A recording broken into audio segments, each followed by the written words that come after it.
नमस्कार, दूरदर्शन मध्य प्रदेश के विशेष कार्यक्रम दिव्यांग में हम आपका बहुत बहुत स्वागत करते हैं। जैसा कि नाम से स्पष्ट है कि दिव्यांग इस कार्यक्रम के माध्यम से हम दिव्यांगजन के साथ घटी हुई घटनाएं, उनके जीवन में आने वाली चुनौतियां, साथ ही उनकी ज़िंदगी की दास्तान को करीब से देखने की कोशिश करेंगे। और जब आप दिव्यांगों की उस दास्तान को सुनेंगे जिसके ज़रिए वो ऊंचाइयों पर पहुंचे हैं, बुलंदियों पर पहुंचे हैं, तो निश्चित रूप से आप ये कह सकेंगे कि खुद ही को कर बुलंद इतना कि हर तदबीर से पहले खुदा बंदे से खुद पूछे, बता तेरी रज़ा क्या है। और कुछ ऐसी ही बात को सिद्ध कर दिया है आज इस कार्यक्रम में शामिल दो मेहमानों ने। ये दो मेहमान हैं पैरा एथलीट पूजा ओझा, साथ ही यश कुमार। तो इससे पहले कि हम दूसरे मेहमान की तरफ चलें, हमारे पहले मेहमान हैं पूजा ओझा, उनसे हम बात करते हैं। पूजा जी, आपका बहुत बहुत स्वागत है। थैंक यू सर, नमस्कार। और दिव्यांग कार्यक्रम में आपसे मुखातिब हो रहे हैं हम, और दर्शक आपको देख रहे हैं। और दर्शक ये भी जानते हैं कि आप पैरा एथलीट हैं, पैरा कैनो एथलीट हैं, और कयाकिंग कैनोइंग जो भोपाल से उठा हुआ एक गेम है, आज अंतर्राष्ट्रीय स्तर पर इसमें खिलाड़ी अपनी पहचान बना रहे हैं। ये बताएं कि आप इस फील्ड में कैसे आ गई, चूँकि आपकी ज़िंदगी में कुछ अक्षमताएँ थीं, कुछ आपको तकलीफ़ें थीं, दुश्वारियाँ थीं, कैसे आप इस फील्ड में आईं? जी। आ, सबसे पहले तो मैं बताना चाहती हूँ, मैं पूजा ओझा, अंतर्राष्ट्रीय पैरा कैनो खिलाड़ी और राष्ट्रपति अवॉर्डी। आपने जैसा कि पूछा कि इस खेल में मैं कैसे आई, तो मैं बेसिकली भिंड ज़िले से हूँ। तो वहाँ पे सबसे पहले एक प्रतियोगिता हुई थी, ड्रैगन बोट का नेशनल हुआ था, जो कि बहुत अच्छा नेशनल हुआ था, जो कि हमारे कुशवाहा सर ने यहाँ पे बलबीर कुशवाहा जी ने उनके मार्गदर्शन में हुआ था। तो मैं वहाँ से डेली निकलती थी। एक्चुअली मैं नॉर्मल लड़की थी, मैं ऐसे पढ़ने लिखने जाया करती थी। घर वाले बोलते थे कि पढ़ लो लिख लो बेटा, तो नौकरी लग जाएगी तो ज़िंदगी संवर जाएगी, क्योंकि माँ बाप को चिंता रहती है। तो मैं वहाँ से निकलती थी, हर रोज़ निकलते जाती हुई देखती थी। ऐसे गौरी सरोवर है हमारे भिंड ज़िले में, तो ऐसे किनारे से देखते हुए निकलती थी कि ये खेल है, इसको देखते हुए मन में लालसाएँ जागती थी, कैसे खेलते हैं। डर भी बहुत लगता था, एक्चुअली मुझे पानी से बहुत डर लगता था शुरुआत, बहुत ज़्यादा। मैं ऐसे छोटा सा गड्ढा भी देख के डरती थी पानी को। हाँ, तो ऐसे जाते जाते वहाँ पे जो कोच था उसने मुझे बुलाया, देखता था मुझे रोज़ निकलते कि ये लड़की देखती जाती है, शायद से इसके मन में कुछ है। तो उसने मुझे बोला कि आप के लिए इस गेम में स्कोप है, आप कर सकते हो। तो मैं तो डर गई, क्योंकि मुझे डर लगता था। मैं बोला सर मैं घर जाके अपने माँ बाप से बात करके बताती हूँ। तो पापा मम्मी को बताया, तो उन्होंने बोला नहीं कैसे करोगी, लड़की, एक तो लड़की ऊपर से दिव्यांग, तो एक्स्ट्रा प्रोटेक्ट करते ना बच्चों को कि हमारी दिव्यांग बेटी है तो उसको एक्स्ट्रा केयर की ज़रूरत है। तो इस तरीके से उन्होंने बोला। तो मैंने बोला, फिर हम सोचती 2-4 दिन मैंने सोचा।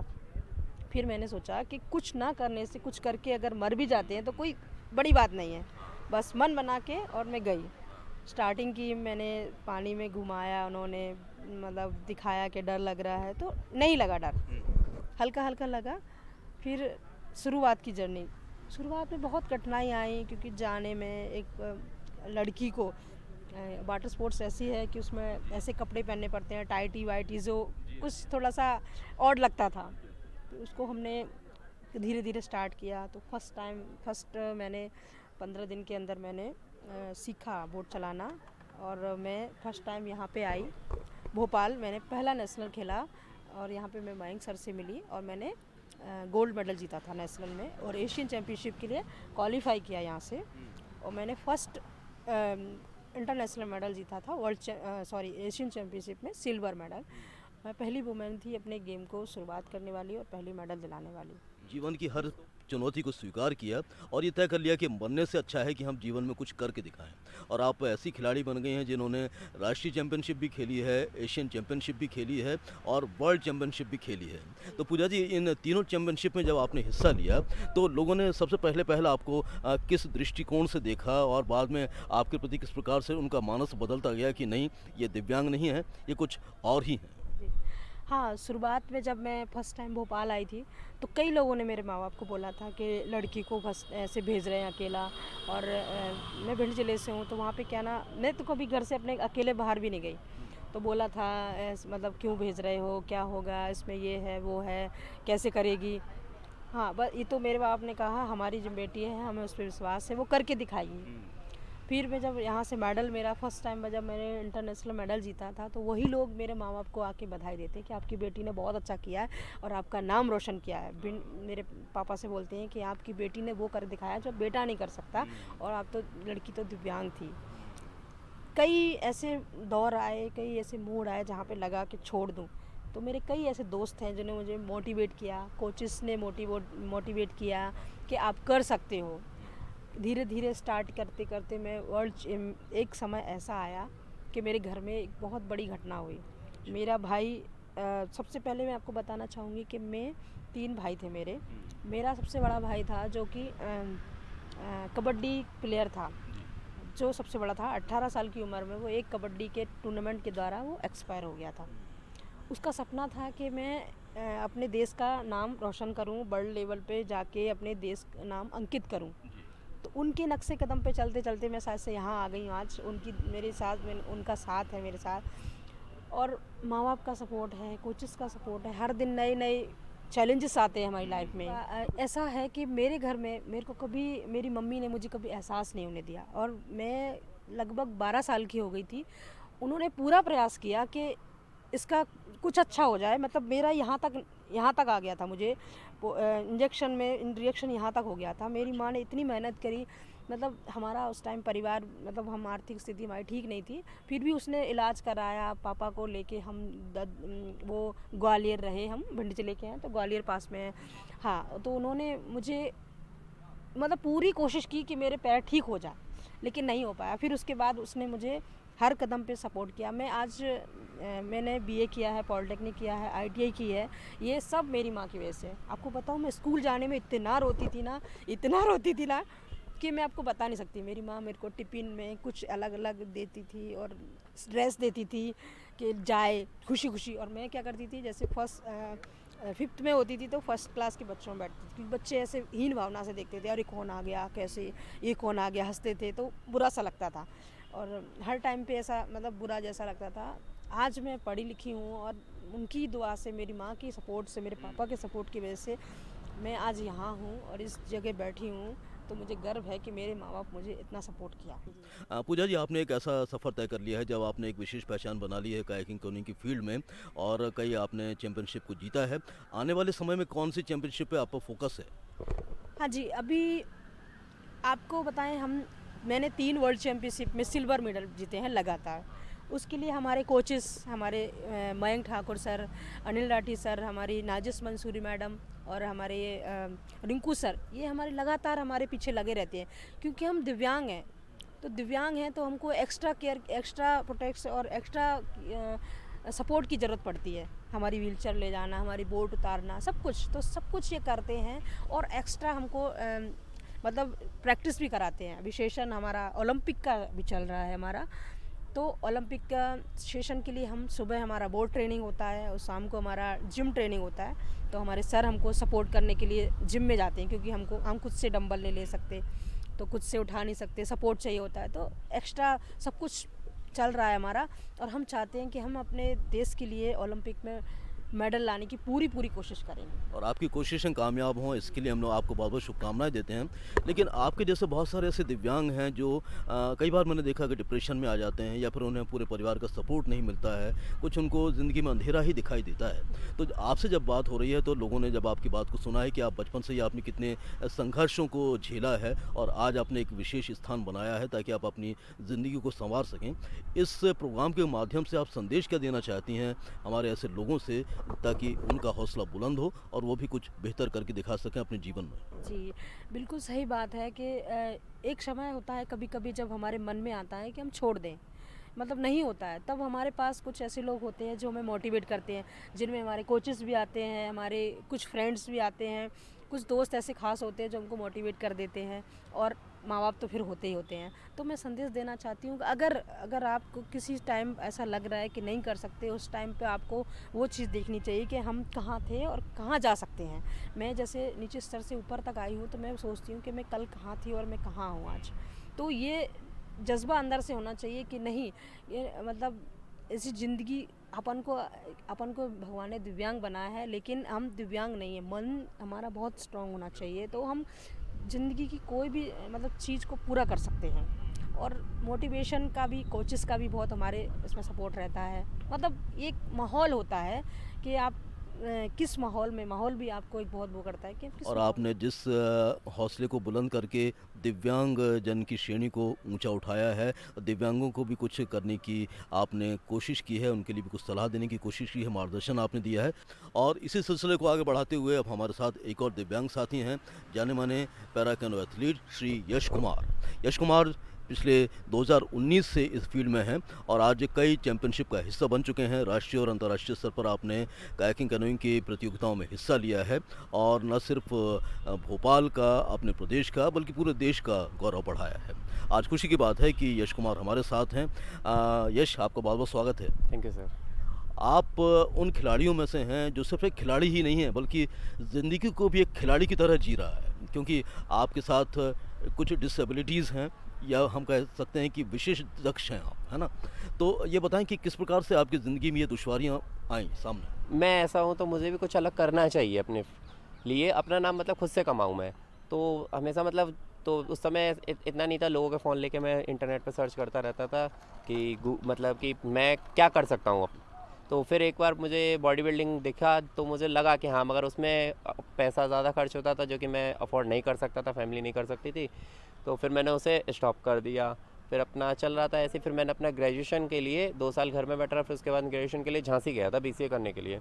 उस दौरान मेरा एक कज़िन ब्रो है, उसने मुझे बताया, वो भी नॉर्मल स्प्रिंट में है, कैनो कैकिंग ही करता है वो भी दिल्ली में। तो उसने मुझे बताया कि यश, तू गेम के लिए बोल रहा था, हम मतलब आपस में खेले थे, साथ में पढ़े लिखे बड़े हुए थे, तो उससे बात होती रहती थी। तो वो बोलता है तुझे गेम करना था, तो एक गेम है कैनो कैकिंग, है ना, जो मैं करता हूँ उसी में। तो मुझे नहीं पता था कि क्या करता है वो। मैं कि उसने बोला गेम है, तुझे करना है। मैं कि हाँ। मैं कि ठीक है, तो एक काम कर, तू भिंड चला जा, देख आ। तो मैंने घर में बात करी, घर वालों ने साफ मना कर दिया कि नहीं, तुम गेम में कोई करियर नहीं है, अपना पढ़ाई लिखाई करो, ठीक है।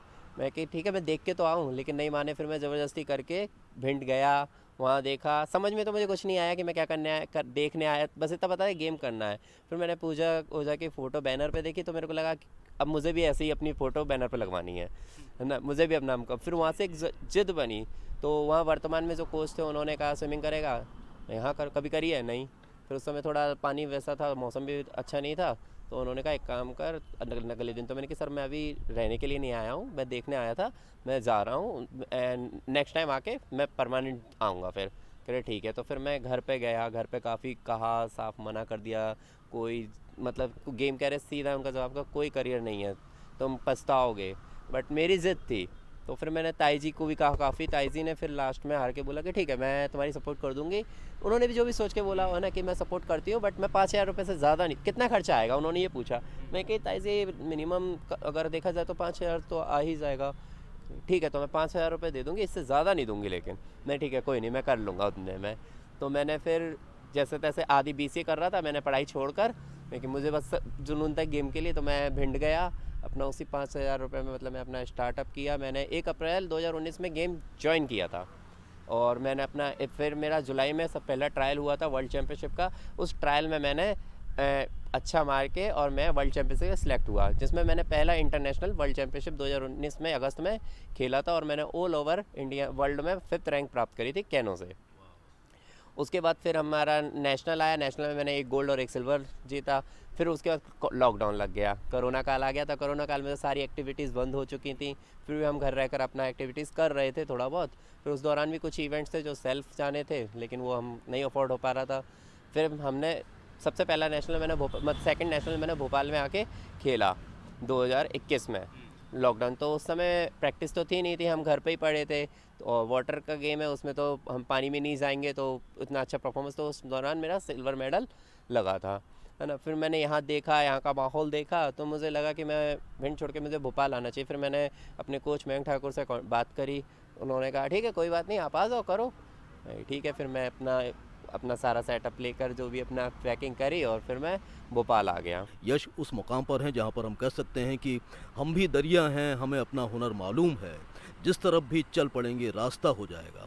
और पानी के साथ भी कुछ ऐसी ही बात है, पानी के गेम से आप जुड़ चुके हैं और पानी का रुख जिधर का होता है उधर वो पहुंच जाता है। तो आपने भी मन में ऐसा विचार किया और आप आज उस तरफ बढ़ चुके हैं। बिल्कुल।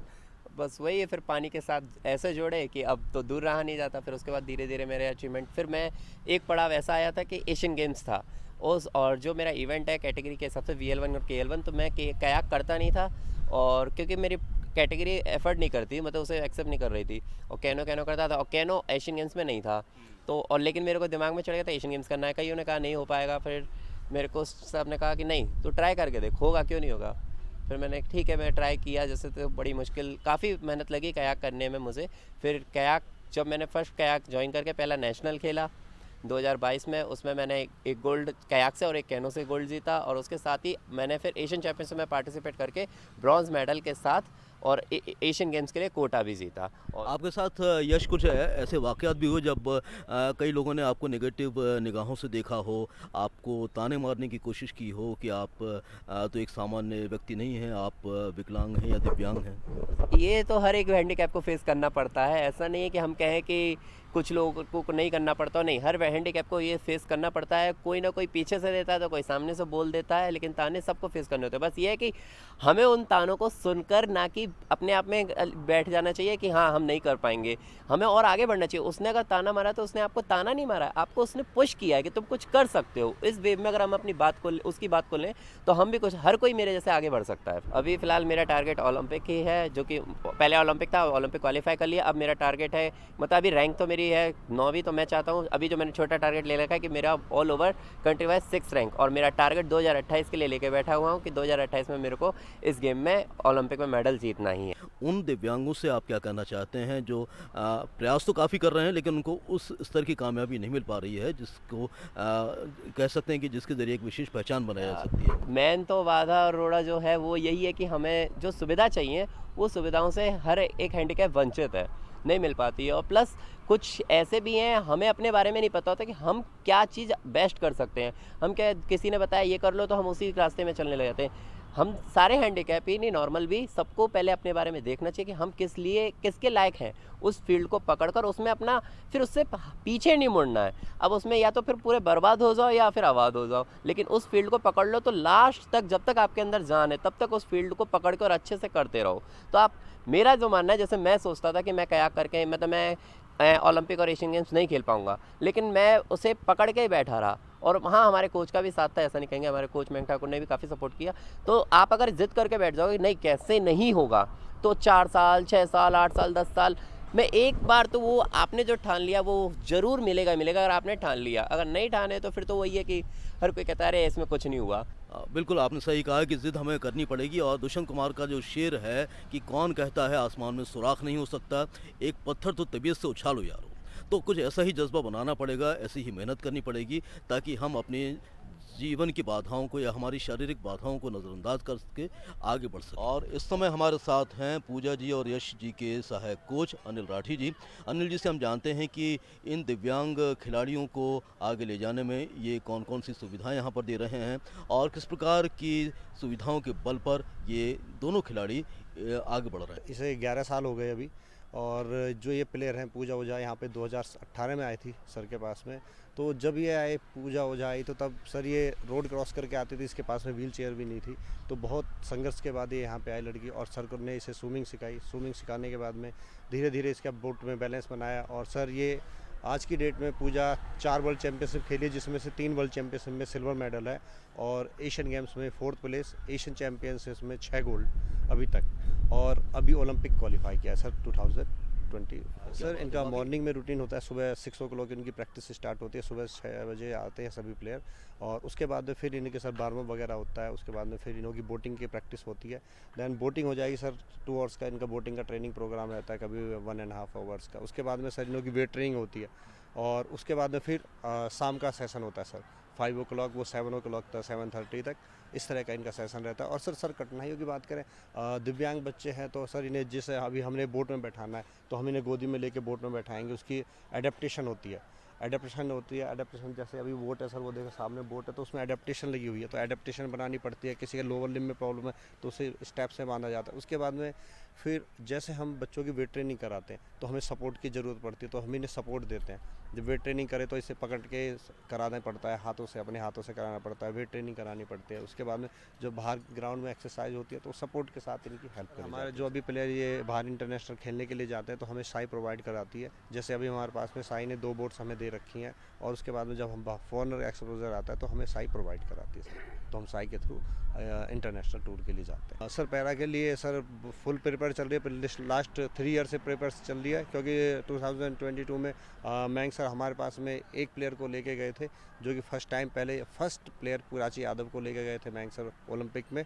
और मैंग सर ने बहुत मेहनत कराई और प्राची जी ने बहुत अच्छी मेहनत करी, जिसके द्वारा पहला ओलंपिक कोटा मिला। बट इस साल हमने लगातार कंटिन्यू 20 से कोरोना टाइम के बाद में भी कंटिन्यू प्रैक्टिस करा के इस बार हमारे 4 कोटे आए हैं। पहली बार जो कि हिस्ट्री है हमारी इंडियन काइकिंग कैलिंग एसोसिएशन की, कि हमें 4 पैरा ओलंपिक कोटे मिले। इसके द्वारा हम अपनी एसोसिएशन, इंडियन काइकिंग एसोसिएशन, तो वो सभी स्टेटों को प्रोत्साहन करती है कि आप पैरा के जो दिव्यांग प्लेयर हैं उन्हें लेके आइए, गेम में डालिए। और गेम में डालने से सर उनका मोटिवेशन बहुत अप होता है, जिसके द्वारा हम उन्हें आगे अग्रसर करते हैं। तो दूरदर्शन के विशेष कार्यक्रम दिव्यांग में आज हमने बात की पैरा कैनो एथलीट पूजा ओझा और यश कुमार से, और जाना कि इनकी ज़िंदगी में कितनी भी कठिनाइयाँ आईं या दुश्वारियाँ आईं, इन्होंने हंसते हंसते हुए उसको झेला और पूरी मेहनत के बल पर, अपने बुलंद हौसलों के बल पर एक विशेष स्थान बनाया। कुछ ऐसा ही बुलंद जज्बा यदि मन में हो, हौसला हो, तो हम किसी भी चुनौतियों का सामना कर सकते हैं और ज़िंदगी में आगे बढ़ सकते हैं, फिर हमारे साथ किसी भी प्रकार की शारीरिक अक्षमता क्यों ना हो। तो आज के कार्यक्रम में बस इतना ही। ये कार्यक्रम आपको कैसा लगा हमें ज़रूर बताइएगा, और अब इजाज़त दीजिए। नमस्कार।